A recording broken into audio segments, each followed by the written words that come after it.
Olá a todos, sou Natália Coura, sócia responsável pela área comercial da Sparta. Estou com o Ulisses Neme, sócio e CEO da casa, e com os dois gestores da nossa frente de renda fixa, ambos sócios da Sparta, o Arthur Neme e o Felipe Vidal. Bom, vamos falar um pouquinho aqui sobre o fechamento do semestre e sobre o mês de junho, tanto para os produtos da Sparta quanto para o mercado de crédito privado. Esse mês de junho ele fechou o segundo trimestre do ano de uma forma bem positiva para a categoria de renda fixa. Tivemos uma mudança bem importante ao longo dos últimos meses que influenciou positivamente essa classe. E isso a gente já entra, inclusive, na primeira pergunta, que uma das alterações foi justamente uma nova elevação na taxa de juros pelo Banco Central. E nessa última reunião do cupom, então, o Banco Central elevou em 0,75% a taxa de juros e mostrou uma maior preocupação no controle da inflação. E essa mudança de tom trouxe um impacto para o mercado. E eu gostaria que vocês fizessem um paralelo sobre essa mudança, esse impacto que essa mudança de tom do Banco Central trouxe, fazendo ali também entendendo como que isso trouxe uma demanda maior para a classe de renda fixa crédito privado. E aí a segunda pergunta é como vocês veem a performance dos fundos de crédito nesse novo cenário? Boa noite a todos. Na verdade, essa mudança de postura do Banco Central ela foi anterior ao primeiro aumento da Selic, né? Ele mudou o tom justamente quando ele retirou o Forward Guidance, que é uma sinalização para o mercado de que ele vai deixar a taxa Selic abaixo do que ele considera ser o valor justo. Ele deixa de se importar com a inflação de curto prazo, ele se ancora na inflação de mais longo prazo, né? Quando ele tira o Forward Guidance, ele mostra uma preocupação maior com a inflação de longo prazo. E aí, depois da reunião que ele retirou o Forward Guidance, ele já aumentou a Selic em mais 75 bips 3 vezes, né? E já para a próxima, ele também já contratou mais um aumento de pelo menos a mesma magnitude, né? O mercado já precifica uma chance maior de elevação de 100 pontos. Então, para o fim do ano, o mercado precifica uma Selic de 7%. A gente acredita que deve ficar em torno disso, entre 6,5% e 7%. E a principal mudança que teve foi nos vértices curtos do DI, né? Antes do início do ciclo de alta, a expectativa era que o CDI terminasse o ano a 5,5%. E agora já é 7%, então 150 pontos acima do que estava precificado, né? O impacto nos fundos de crédito, acho que principalmente é que o fato de o CDI voltar a embutir juro real, né? E isso atrai uma maior demanda para os ativos pós-fixados. A gente acompanha uma amostra de 116 fundos de crédito semanalmente, como é que está o fluxo de captação, e a gente notou uma captação líquida nesses fundos de cerca de 10 bi desde o mês de março, né? Então a captação tá bem firme. E falando em spread de crédito, eu acho que o melhor ponto de entrada ele foi lá em abril, de fato, abril de 2020, que é quando o spread estava mais distorcido, né?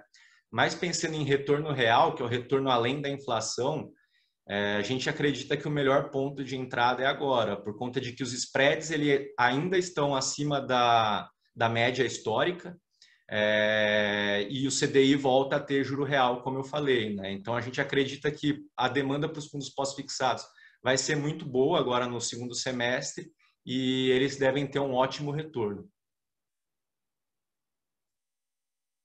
Queria fazer uma boa noite, né? Primeiro. Eu queria fazer também uns comentários aqui. Isso que a gente começou esse ciclo de alta da Selic, né? A gente tem visto de fato uma demanda maior para esse segmento para os pós-fixados, para o segmento de crédito privado, né? E a gente tem visto que esse movimento ele começa com os investidores mais sofisticados, que são aqueles que normalmente antecipam o ciclo, estão se mexendo, e depois ele vai trazendo outros tipos de investidor, né? A gente tem visto esses investidores mais sofisticados já se mexendo, já investindo de volta, então é uma sinalização bastante positiva, né? A gente também está bem longe, né, daquele momento de euforia que a gente já teve, por exemplo, em 2019. Então, acho que a gente está num momento muito saudável para o crédito, os spreads ainda estão em patamares acima do que estavam anteriormente à pandemia, né? Então isso significa que as expectativas de retorno elas estão mais altas do que historicamente, então isso também é muito positivo. E com isso a gente, juntando todos esses fatores que o Felipe comentou, a gente vê de fato espaço para os spreads continuarem fechando aos pouquinhos e continuar tendo um excelente desempenho nos fundos de crédito agora no segundo semestre, né? Então acho que é um cenário bastante positivo. E outro assunto, ele acaba linkando também com essa questão da perspectiva para frente de retorno elevado para os fundos de crédito, que é sobre o mercado primário, né? Então, acho que vale esse destaque que nesse segundo trimestre, o volume de emissões que a gente teve no mercado de crédito privado foi muito elevado, né? Então, queria saber de vocês qual que foi esse volume de ofertas e principalmente o que motivou essas empresas a virem tão fortemente para o mercado agora captar recursos. Também assim, entender onde estão as melhores oportunidades do mercado primário. Tá, boa noite, pessoal.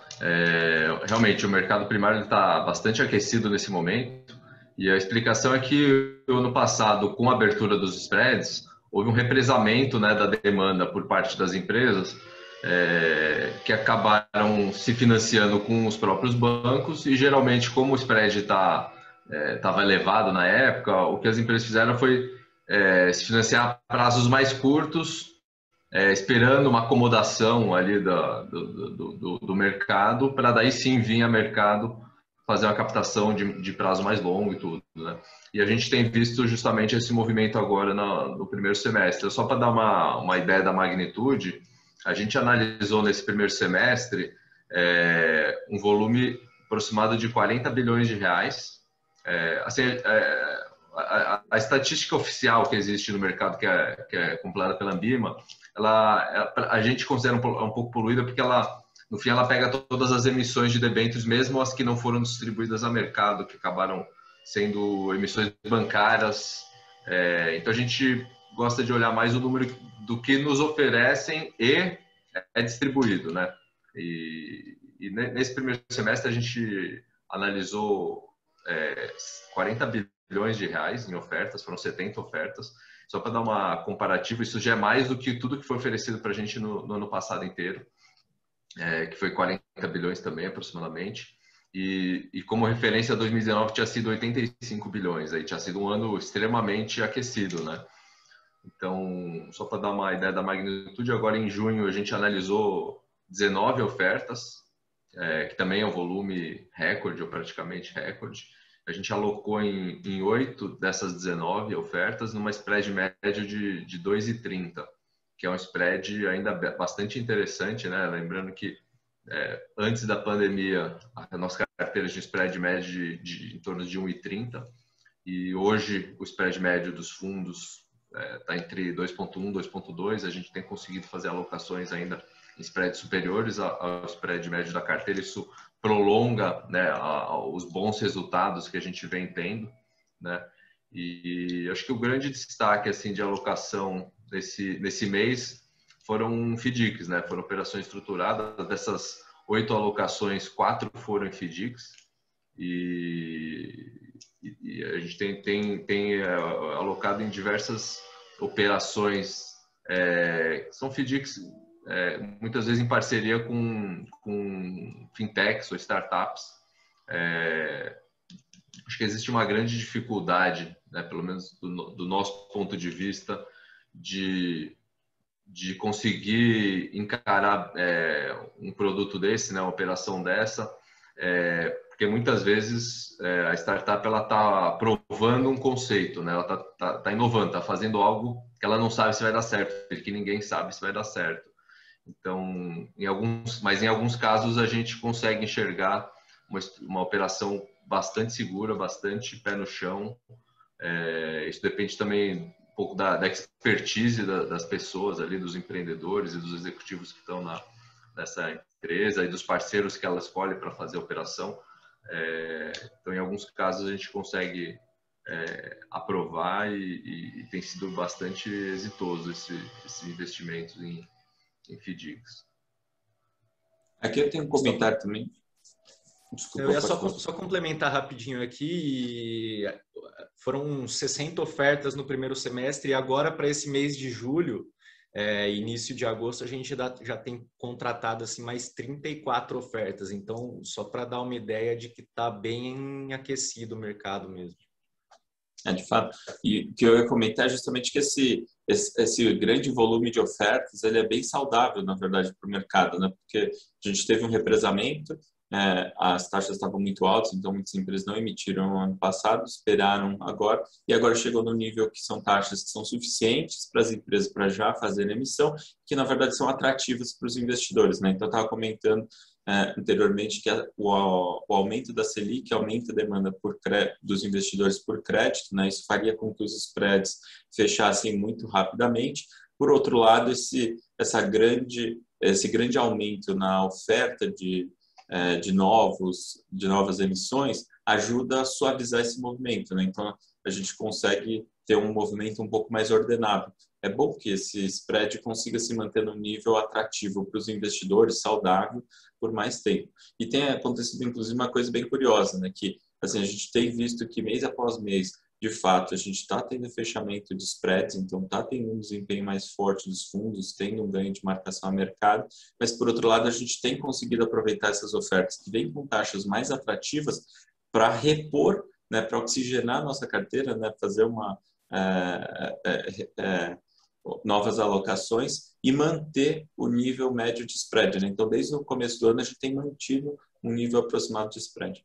Não, perfeito. Desde setembro, assim, né? Isso é algo que sempre eu acabo comentando, que de fato a gente chegou ali no nível desse spread de CDI mais 2 para a maior parte das nossas estratégias e estamos carregando isso desde então. Justamente o primário acaba ajudando muito com isso, esse reinvestimento que vocês têm conseguido fazer nas carteiras proporciona esse carrego elevado para os investidores. E, bom, mudando um pouco de assunto agora, o setor de energia elétrica sempre esteve muito presente nas nossas carteiras, tanto pela regularidade que ele possui, por ser um setor regulado, quanto por apresentar uma previsibilidade também muito forte nos seus resultados, né? E ultimamente esse setor tem entrado muito em pauta e tem surgido muitos questionamentos nas reuniões que eu faço, justamente porque nas últimas semanas a gente tem se deparado ali com algumas surpresas negativas para esse setor. Muito puxado pela crise hídrica e até com risco não desprezível de haver um racionamento de energia ali para 2021 ou 2022. E aí eu queria entender de vocês como que esse risco atinge esse setor, que hoje acessa largamente o mercado de capitais para se financiar, e, consequentemente, como que isso pode afetar as nossas carteiras. Essa questão do risco hidrológico, esse problema ele já vem em maior ou menor grau, mais ou menos desde 2012, né, que os reservatórios já estão em níveis não assim confortáveis, né? Alguns anos um pouco pior, quando faz uma seca, né, chove menos, alguns anos melhora um pouco, mas nunca chega num nível confortável. E a gente acredita que é um problema estrutural. Acho que as autoridades vêm buscando as medidas para contornar esse problema a longo prazo, para resolver o problema a longo prazo. No curto prazo, existem alternativas para minimizar o risco de efetivamente ter um racionamento forçado, né? E o pessoal fala muito esse ano não vai ter, né? Acho que a preocupação dos investidores não é só com esse ano, né? Você tem esse ano, mas você tem depois o ano que vem, que por acaso é um ano de eleição, então é uma informação bastante crítica, né? E o outro ano também, você quer saber se vai ter ou não, e daqui para frente qualquer ano pode acontecer. Então, essa é a preocupação, acho que vai ser constante, assim, dos investidores. Em relação ao impacto nos emissores, que a gente tem exposição em diversos emissores do setor elétrico, acho que é bastante importante entender a regulação, entender qual que é o tipo de risco ao qual cada empresa está exposta, né? A gente gosta muito dos grandes grupos que a gente chama de integrados. Ele é integrado porque ele atua nos diversos segmentos do setor elétrico, né? Na geração, na transmissão, na distribuição. Na geração ele tem hidrelétrica, tem termoelétrica, tem eólica, tem PCH, enfim, a gente gosta desses grandes grupos e tipicamente esses grandes grupos eles estão expostos em todos os riscos, mas bem pouquinho em cada um. Então, eventualmente vai ter uma dificuldade num setor, mas é compensado por um melhor momento no outro e geralmente você tem ali um portfólio que é bastante robusto, né? Mas existem, obviamente, algumas empresas mais concentradas, né? Só gosto de destacar que, assim, não é uma análise tão simples e direta. Por exemplo, reservatórios estão vazios, logo as hidrelétricas são problema. Existem hidrelétricas que não são afetadas, né, dependendo da forma como ela gera esse tipo de risco, né? Existe um seguro para proteção contra o risco hidrológico.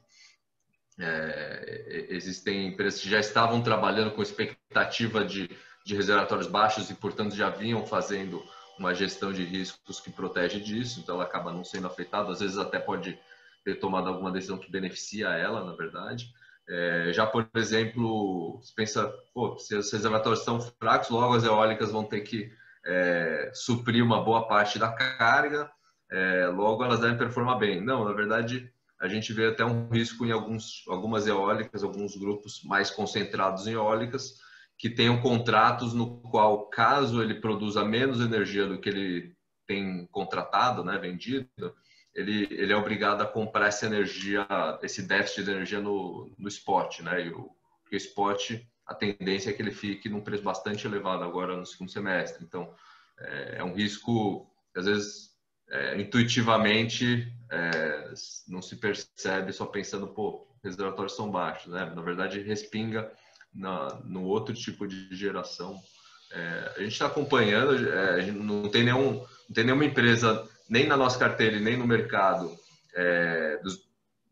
que a gente acredita que vai ter assim, grandes problemas, mas algumas vão ter alguma perda de margem, sim. A gente está acompanhando isso, tendo uma carteira bem diversificada, estamos até bastante confortáveis com relação a esse risco nesse segundo semestre. Estamos acompanhando bem de perto com essas empresas. Mas esse impacto que você comentou é suficiente para ter uma abertura de spread, Arthur? Você vê isso? Eu acho que uma perda de rentabilidade pode gerar, por exemplo, dependendo do emissor, só um aumento pontual de alavancagem, o acionista que vai absorver isso, se for algo bem light, vamos dizer. Pode ser um pouco mais intenso, eventualmente ele estourar um covenant. Quando ele estoura um covenant, ele precisa renegociar isso com os credores, dependendo da postura da empresa e da magnitude disso, é sempre caso a caso, né? Pode ser algo compreensível e que não vai gerar grandes consequências, poderia ter alguma leve abertura de spread especificamente desse emissor, também depois de passada a turbulência voltaria. Mas cenários assim mais drásticos que isso a gente não consegue enxergar em nenhum caso. Perfeito. Ainda mais também observando os nossos produtos, que a gente sempre tem essa diretriz de trabalhar com carteiras bem pulverizadas, é um caso também que a gente acaba não tendo um impacto tão relevante, porque as posições estão bem ajustadas também, né? E, bom, até entrando sobre os nossos produtos, todos os fundos fecharam o segundo trimestre de uma forma muito positiva, seguindo até o que a gente já vinha passando desde o ano passado, com o que a gente esperava de rentabilidade para frente, né? E é bem óbvio esse cenário hoje, é bem óbvio o excelente momento que a gente tem para os nossos fundos pós-fixados, os indexados ao CDI, né, até por conta dessa elevação de taxa de juros, mas com relação aos nossos fundos indexados ao IMAB5, pega ali indexados à inflação, ainda surgem muitas dúvidas, principalmente quais são as condições de mercado que podem influenciar na rentabilidade positiva ou negativa desses fundos, né? Qual que seria o timing certo para entrar nesses produtos? Então, o que os nossos investidores e parceiros podem esperar para esses produtos para frente, né? Esses produtos indexados à inflação? Bom, vou dar uma pincelada geral no IMAB5. Eu vou começar falando a respeito do resultado do Sparta Top Inflação agora no primeiro semestre. Eu vou compartilhar aqui um gráfico.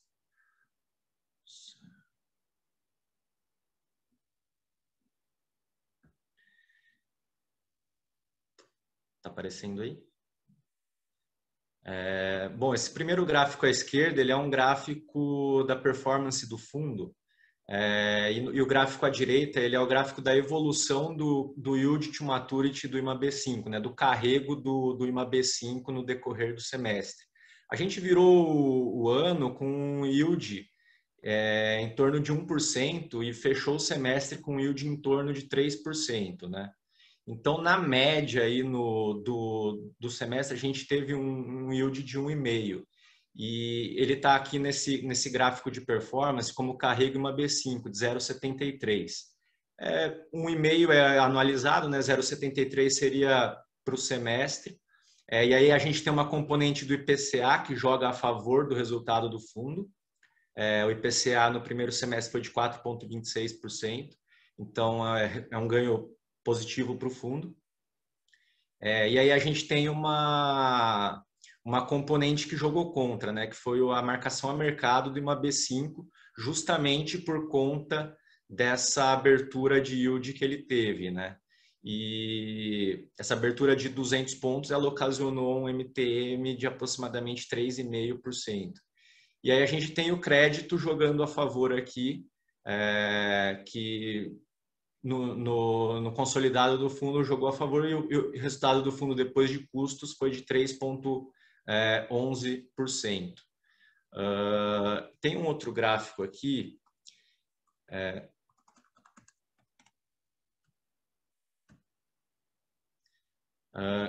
que é o MTM diário do IMAB5 versus o quanto que a yield do IMAB5 ela é afetada, né? A gente percebe que a relação entre eles ela é bem direta. Então, pegando esse ponto aqui como exemplo, mais embaixo do lado direito, para cada variação de yield de 30 bips do IMAB5, a gente tem um resultado diário, uma oscilação diária de 60, né? Então, a gente tem uma duration desse indexador que ela é de cerca de 2,15 anos, ou seja, para cada um BIP que muda na taxa do IMAB5, você tem um resultado de 2,15 bips. E aí fica a pergunta, né? O que zeraria o resultado do IMAB5 agora no segundo semestre, né? Então a gente tem um carrego contratado, como eu falei, o yield está em IPCA mais 3, então a gente tem um carrego contratado, né, de 1,5, porque 3 anualizado, meio ano seria 1,5. O IPCA projetado para o segundo semestre ele está em torno de 2%, então ele jogaria a favor do resultado do IMAB5. E o que zeraria esse resultado de 1,5 mais 2,5 seria um MTM negativo de 3,5%. Que por conta daquela sensibilidade que eu falei da duration de 2,15, seria uma abertura de mais 160 pontos no yield do IMAB5. E o carrego dele iria para IPCA mais 4,60. A gente acha que a chance disso acontecer é bem remota, porque nesse nível de IPCA mais 4,60 é um nível que, de fato, tem muita demanda por juro real de 4,60 no mercado, né? Então, eu acredito que é muito difícil chegar nesse patamar. Então, a gente acha que o resultado do IMAB5 no segundo semestre ele vai sim ser positivo. E aí, como é que fica o resultado do top inflação, né? Eu tracei aqui alguns cenários diferentes. O primeiro é o cenário base, que na verdade é um cenário de realização de curva. Se tudo que está na curva acontecer, como que vai ser o resultado do fundo? É claro que não é uma promessa de resultado, é uma expectativa, né?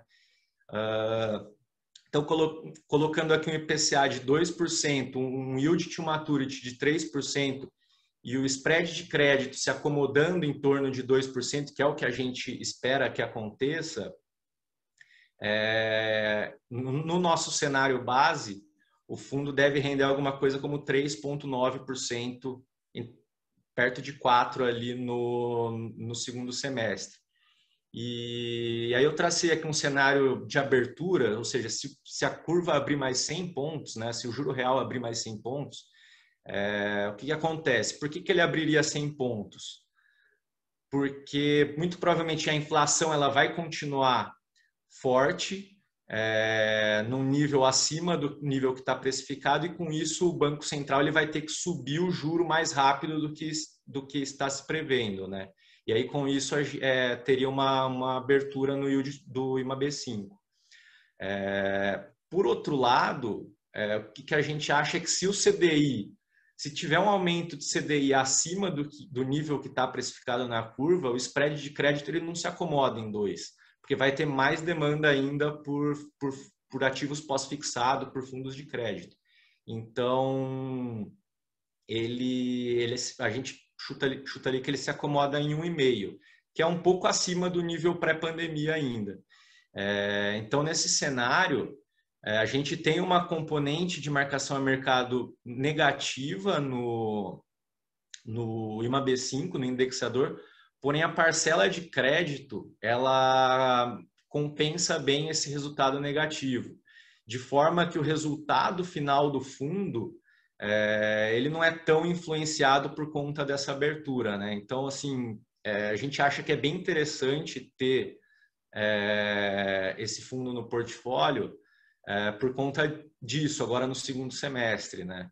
Se, de fato, o IMAB5 ele sofreu um pouco, o crédito compensa. Acho que essa que é a grande mensagem para passar. Legal. Eu queria só colocar um ponto aqui, né? Quando a gente fala de investimentos atrelados à inflação, principalmente os fundos de inflação, né? Acho que é importante destacar que não é tudo igual, né? Normalmente, você tem fundos no mercado que eles são atrelados ao IMAB, e esse daqui que a gente estava falando era o IMAB5, que são os títulos só de até 5 anos, e tem o IMAB ele tem prazos maiores, ele pega títulos que não são só até 5 anos, tem de 5, tem de 10, tem de 20, até de 30 anos. Então, tem muito mais risco, oscilam muito mais. Né? Aquela então, sensibilidade de 2,15 ela seria muito maior, né? Seria 5, 7 vezes maior, exatamente. Então, assim, ela é muito maior essa sensibilidade, consequentemente ele oscila mais e não necessariamente isso se traduz em mais risco, né? Então é interessante que o fato de ser um índice, né, o IMAB5 ser um índice com prazo médio curto, daquela sensibilidade que o Felipe mostrou de 2,15, não ser um número muito maior, justamente é o que nos protegeu nesse semestre, né? Então, a gente teve um retorno positivo no IMAB5, como ele mostrou no gráfico, mas se a gente pegar o IMAB ou até o IMAB5+, né, que é o que o pessoal chama de inflação longa, né, tiveram retornos negativos ao longo desse primeiro semestre, né? Então, acho que essa diferenciação é importante de fazer. O IMAB5, no final, e principalmente quando a gente está pensando em investimentos com um horizonte de tempo maior, né? Acho que ele tem um compromisso bem interessante de trazer um retorno ao longo do tempo maior que o CDI, por exemplo, né? Ao custo de um pouco mais de volatilidade. E quanto que é essa volatilidade? Em geral, a gente tem visto nos últimos anos que tem ali 1 ou 2 meses por ano negativos, né? Por acaso a gente já teve 2 meses negativos nesse ano, né? Então, tomara que a gente vê de fato uma boa perspectiva para frente. Acho que o cenário que o Felipe mostrou, acho que ele joga bastante, deixa um cenário bem favorável para os investidores, né? Então era isso. Inclusive essa componente de crédito no produto é interessante tanto por ser uma componente a mais de rentabilidade, como o Felipe abordou ali, compensando em movimentos de estresse ali de curva de juros, assim como também acaba amortecendo um pouco aquela volatilidade inerente do produto. Bom, muito obrigada a todos pelo vídeo. A gente continua então sempre com essa sugestão ali para renda fixa, crédito privado, ter uma parte em pós-fixado e ter uma parte indexada à inflação para o cenário que a gente está passando hoje ainda acaba sendo muito relevante. Muito obrigada a todos e até o próximo vídeo. Obrigado, até mais. Tchau, pessoal. Até mais tarde.